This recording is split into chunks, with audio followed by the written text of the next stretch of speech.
Quen levou a lúa? Hai moito tempo, na carballeira de Francos, un grupo de cabalos preparábanse para a chegada da feira do San Martiño.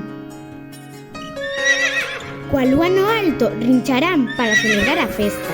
O día achegábase e os rinchos do grupo facíanse máis longos. Subían a costa da carballeira e rinchaban até a hora de volver debaixo dos carballos.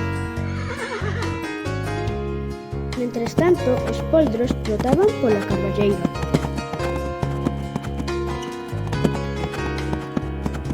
A Breixo gustáballe mirar para os cabalos grandes. Quería rinchar como a eles. Só lle saían rinchos de poldro. Breixo esperou a que todos durmiran e foi á costa da carballeira. Aspirou tan forte que a lúa saltou do ceo e desapareceu.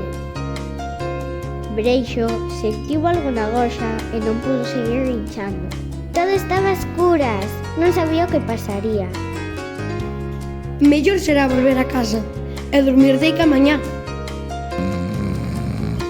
Ao amencer, a Breixo doíalle moito a barriga, case non podía andar e anicouse nun lugar segredo da carballeira. Cando o sol se escondeu, o grupo partiu cara a costa. Era noite de lúa chea.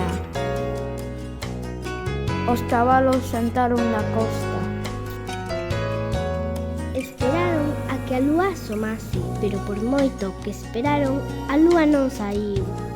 A Amanda preguntábase: E a lúa? Perderíase? levaríana? Desolados, os cabalos volveron ás árbores.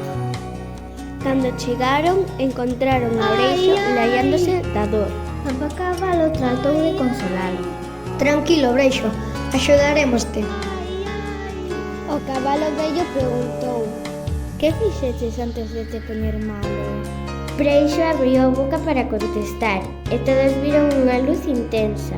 Entón, o cabalo vello dixo: A lúa aquí está, na barriga de Breixo.